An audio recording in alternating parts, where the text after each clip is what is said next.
الحمد لله رب العالمين الصلاة والسلام على سيد الأنبياء والمرسلين أما بعد فأعوذ بالله من الشيطان الرجيم بسم الله الرحمن الرحيم ولو أنهم إذ ظلموا أنفسهم جاءوك فاستغفروا الله واستغفر لهم الرسول لوجدوا الله توابا رحيما صدق اللہ العظیم وصدق رسولہ النبی الکریم الامین مولاي صلی وسلم دائما ابدا علی حبیبک خیر الخلق کلہم محمد سید الکونین والثقلین والفریقین من عرب ومن عجم هو الحبیب الذی ترجى شفاعته لكل قول من الاحوال مقتحم ثم الرضا عن ابی بکر وعن عمر وعن علی وعن عثمان ذی الکرم مولاي صلی وسلم دائما ابدا علی حبیبک خیر الخلق کلہم.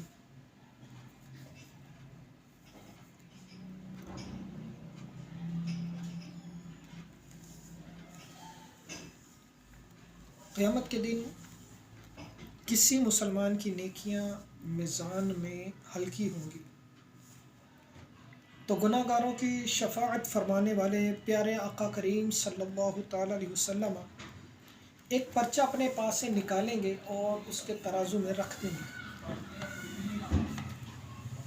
تو اس کا پلڑا وزنی ہو جائے گا. وہ عرض کرے گا میرے ماں باپ آپ پر قربان جائیں، آپ کون ہیں؟ رسول پاک صلی اللہ تعالیٰ علیہ وسلم فرمائیں گے میں تیرا نبی ہوں علیہ الصلوۃ والسلام، اور یہ تیرا وہ درود ہے جو تو مجھ پر پڑھا کرتا تھا. اللہ تعالی ہم سب کو کثرت سے رسول پاک علیہ السلام کا درود پاک پڑھنے کی توفیق عطا فرمائے. صلاۃ والسلام علیک یا سیدی یا رسول اللہ وعلی آلک و صحابک یا سیدی یا حبیب اللہ. سورۃ النساء پارہ نمبر 5 فرمایا وَلَوْ أَنَّهُمْ إِذْ ظَلَمُوا أَنفُسَهُمْ جَاءُوكَ فَاسْتَغْفَرُوا اللَّهَ وَاسْتَغْفَرَ لَهُمُ الرَّسُولُ لَوَجَدُوا اللَّهَ تَوَّابًا رَحِيمًا. اللہ تعالیٰ فرماتا ہے اور وہ لوگ جب اپنی جانوں پر ظلم کر لیں تو آپ محبوب علیہ الصلوۃ والسلام جاؤک آپ کی بارگاہ میں حاضر ہو جائیں. تو جب آپ کی بارگاہ میں حاضر ہو جائیں تو پھر وہاں پر کیا کرنا ہے؟ وہاں سرکار کی بارگاہ میں حاضر ہو کر فاستغفر اللہ، پھر اللہ سے معافی مانگے. واستغفر لهم الرسول، پھر جب اللہ سے معافی مانگیں گے پھر میرا رسول ان کی شفاعت فرمائے گا. تو جب میرا رسول ان کی شفاعت کرے گا لوجد اللہ توابا رحیما، تو اللہ تعالیٰ کو ضرور توبہ قبول کرنے والا مہربان پائیں گے. اب یہاں پر اللہ تعالیٰ نے فرمایا جاؤ کا فی مدینہ نہیں فرمایا کہ میرے محبوب کے مدینے میں آ جاؤ. جاؤ کا فی مکہ نہیں فرمایا کہ مکے میں آ جاؤ. فرمایا جاؤ کا میرے محبوب کی بارگاہ میں آ جاؤ. محدثین کرام فرماتے ہیں کہ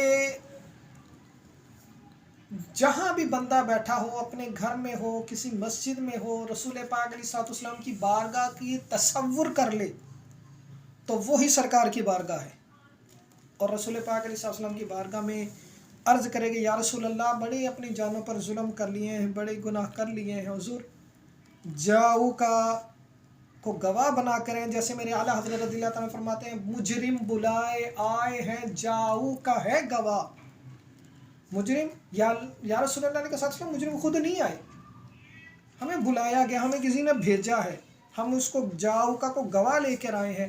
مجرم بلائے آئے ہیں جاؤ کا ہے گواہ، پھر رد ہو کب یہ شان کریموں کے در کی ہے.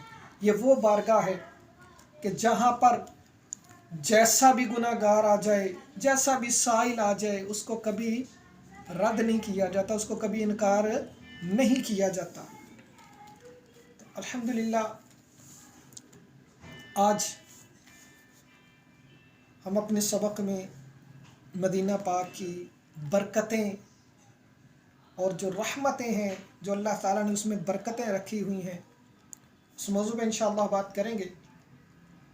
بخاری شریف کی حدیث نمبر 3926 میں ہے کہ تمام مسلمانوں کی پیاری پیاری امی جان ام المؤمنین سیدہ عائشہ الصدیقہ رضی اللہ تعالیٰ عنہ فرماتی ہیں، جب رسول پاک صلی اللہ تعالی وسلم ہجرت فرما کر مدینہ پاک تشریف لائے تو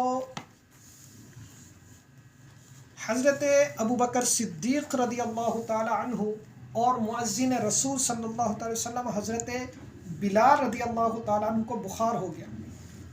میں ان دونوں کے پاس آئی اور میں نے اپنے والد محترم سے عرض کی، ابو جان آپ کیسا محسوس فرما رہے ہیں؟ آپ یہ شعر پڑھتے تھے، کل امرئ منہم مصبح فی اہلہ، کل امرئ مصبح فی اہلہ والموت ادنی من شراک نعلہ۔ فرمایا ہر شخص اپنے گھر والوں کے درمیان صبح کرتا ہے، جبکہ موت اس کے جوتے کے تسمے سے بھی زیادہ قریب ہے۔ اور حضرت بلال رضی اللہ تعالیٰ عنہ یوں کہتے ہیں، کاش میں پھر کبھی ایک رات مکے کی وادی میں گزاروں اور میرے ارد گرد اذخر اور جلیل نامی گھاس ہو۔ کاش میں پھر ایک روز مکے میں مجنہ نامی مقام کے چشمے پر جاؤں اور شامہ اور طفیل نامی پہاڑیاں دیکھنا نصیب ہوں۔ ام المؤمنین رضی اللہ تعالیٰ عنہ فرماتی ہیں کہ جب میں نے سرکار مدینہ صلی اللہ تعالی وسلم کی بارگاہ میں اس بارے میں عرض کیا تو آپ نے یوں دعا فرمائی، اللہم حبب الینا المدینۃ کحبنا مکۃ او اشد وصحھها وبارک لنا فی ساعها ومدها وانقل حماها فاجعلها بالجحفۃ۔ بخاری شریف حدیث نمبر 3926۔ یعنی اے اللہ پاک تو مدینے کو بھی ہمارے لیے مکے کی طرح پیارا بنا دے، بلکہ اس سے بھی زیادہ ہمارے لیے مدینے کو صحت افزا بنا دے، ہمارے لیے یہاں کے ساع اور مد یعنی ناپ تول کے پیمانے ان میں بھی برکت عطا فرما اور بخار کو یہاں سے جحفہ کی طرف منتقل کر دے۔ امیر اہل سنت دامت برکاتہم العالیہ کیا خوب فرماتے ہیں، مدینہ اس لیے عطار جانو دل سے ہے پیارا، مدینہ اس لیے عطار جانو دل سے ہے پیارا کہ رہتے ہیں اس میں میرے آقا میرے دلبر مدینے میں۔ مفتی احمد یار خان نعیمی رحمۃ اللہ تعالیٰ علیہ فرماتے ہیں، حضور صلی اللہ علیہ وسلم کے تشریف آوری سے پہلے مدینہ منورہ وباؤں بیماریوں کا گھر تھا۔ آپ صلی اللہ تعالیٰ علیہ وسلم کے قدم پاک کی برکت سے وہاں سے وباؤں کو نکال کر وہاں کی مٹی کو بھی شفا بنا دیا۔ پیارے پیارے آقا صلی اللہ تعالیٰ علیہ وسلم فرماتے ہیں، ہمارے مدینے کی مٹی میں بھی شفا ہے۔ برادر اعلیٰ حضرت استاد زمن حضرت مولانا حسن رضا خان رحمۃ اللہ فرماتے ہیں، نہ ہو آرام جس بیمار کو سارے زمانے سے، نہ ہو آرام جس بیمار کو سارے زمانے سے، اٹھا لے جائے ذرا سی خاک ان کے آستانے سے۔ اعلیٰ حضرت امام اہل سنت مولانا الشاہ امام احمد رضا خان فاضل بریلوی رحمۃ اللہ فرماتے ہیں، مدینہ طیبہ کو یثرب کہنا گناہ ہے، ناجائز و ممنوع ہے، اور جو مدینہ کو یثرب کہے وہ گناہ گار ہے۔ رسول اللہ صلی اللہ علیہ وسلم فرماتے ہیں، جو مدینے کو یثرب کہے اسے پر توبہ واجب ہے۔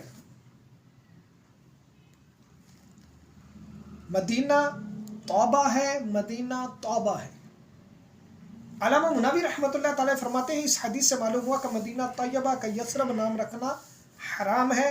یثرب کہنے سے استغفار کا حکم فرمایا اور استغفار گناہ ہی سے ہوتی ہے۔ امام بخاری رحمۃ اللہ تعالی علیہ نے اپنی تاریخ میں فرمایا کہ جو مدینے کو ایک بار یثرب کہے وہ بطور کفارہ 10 بار مدینہ مدینہ مدینہ مدینہ مدینہ کہے۔ خلیفہ اعلیٰ حضرت مولانا جمیل الرحمن رضوی رحمۃ اللہ تعالی علیہ کتنے خوبصورت انداز میں ذکر مدینہ فرماتے ہیں۔ یا رب میرے دل میں ہے تمنائے مدینہ، ان آنکھوں سے دکھلا مجھے صحرائے مدینہ، کیوں طیبہ کو یثرب کہوں ممنوع ہے قطعا، موجود ہیں جب سینکڑوں اسمائے مدینہ، یاد آتا ہے جب روضہ انور کا گنبد، دل سے یہ نکلتی ہے صدا ہائے مدینہ، ایسا میری نظروں میں سما جائے مدینہ، جب آنکھ اٹھاؤں تو نظر آئے مدینہ، بلوا کے مدینے میں جمیل رضوی کو سگ اپنا بنا لو اے مولائے مدینہ۔ اللہ تعالیٰ حضرت جمیل الرحمن رحمۃ اللہ تعالیٰ علیہ کے مزار پر انوار پر کروڑوں برکتیں نازل فرمائے اور ان کے صدقے اللہ تعالیٰ ہماری بھی مغفرت فرمائے۔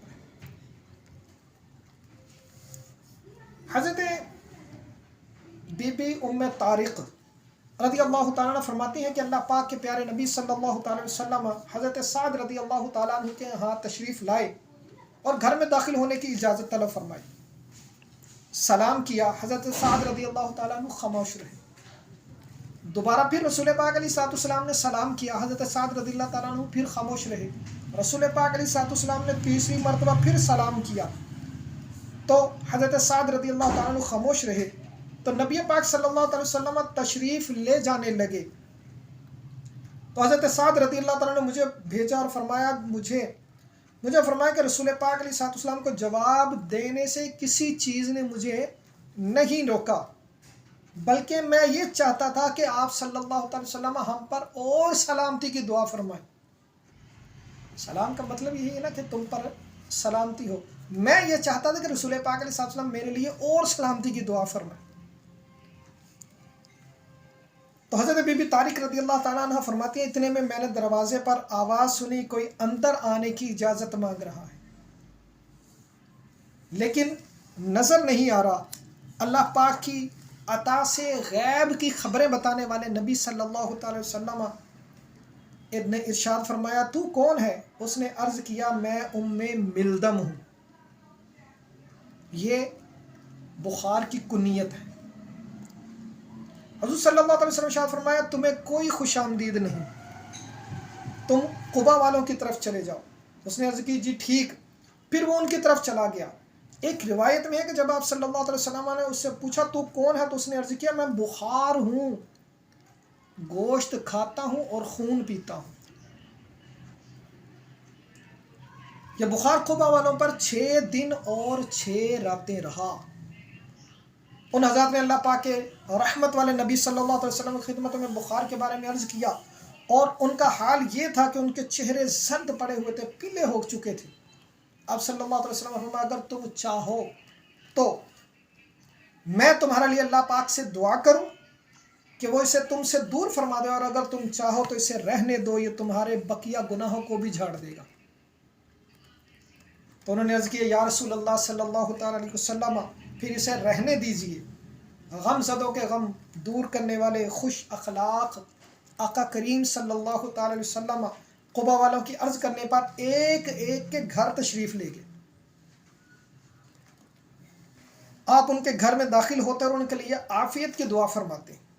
جب آپ واپس تشریف لانے لگے تو ان میں سے ایک عورت آپ کے پیچھے آئی اور عرض کی آپ کو اس خدائے پاک کی قسم جس نے آپ کو حق کے ساتھ نازل فرمایا، سچا نبی بنا کر بھیجا، میں بھی انصار میں سے ہوں، آپ میرے لیے بھی ویسی ہی دعا فرمائیے جیسے انصار صحابہ کرام علیہم رضوان کے لیے فرمائی۔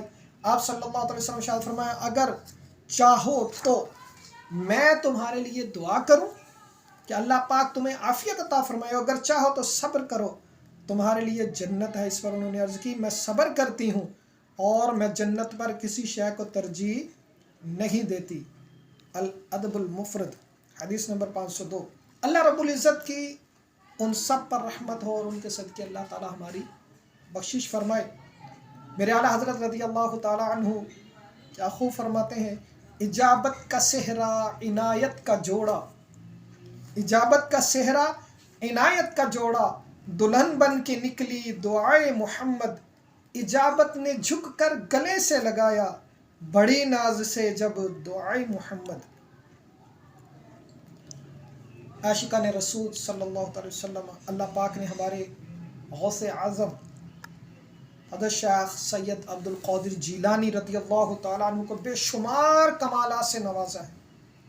چنانچہ آپ رحمۃ اللہ علیہ کی خدمت میں ابو المعالی احمد مظفر بن یوسف بغدادی حنبلی آئے اور کہنے لگے کہ میرے بیٹے محمد کو 15 مہینے سے بخار ہے۔ آپ رحمۃ اللہ نے فرمایا جا کر اس کے کان میں کہہ دو اے ام ملدم، تم سے عبد القادر فرماتے ہیں کہ میرے بیٹے سے نکل جاؤ۔ انہوں نے کہا جس طرح مجھے شیخ رحمۃ اللہ نے حکم دیا تھا میں نے اسی طرح کہا، تو اس دن کے بعد کبھی بخار نہیں آیا۔ بارگاہ غوثیت ماب میں رہنے والوں نے ان سے 2 سال کے بعد بچے کے بخار کے بارے میں پوچھا تو بتایا کہ اس دن سے کبھی بخار لوٹ کر آیا ہی نہیں۔ اعلیٰ حضرت فرماتے ہیں وَرَفَعْنَا لَكَ ذِكْرَكَ کا ہے سایہ تجھ پر، بول بالا ہے تیرا، ذکر ہے اونچا تیرا۔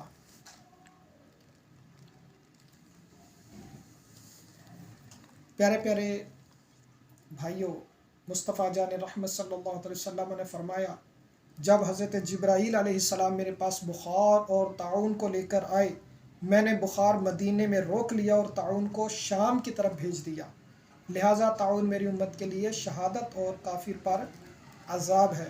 مسند امام احمد۔ انشاءاللہ تعالی زندگی رہی تو آگے انشاءاللہ تعالی مدینہ منورہ کی برکتیں اور رحمتیں لوٹیں گے۔ اس کے ذکر سے اللہ تعالی ہم سب کو رسول پاک علیہ الصلوۃ والسلام کے مدینہ پاک کی مقبول بار بار مقبول حاضری نصیب فرمائے۔ وما علینا الا البلاغ المبین۔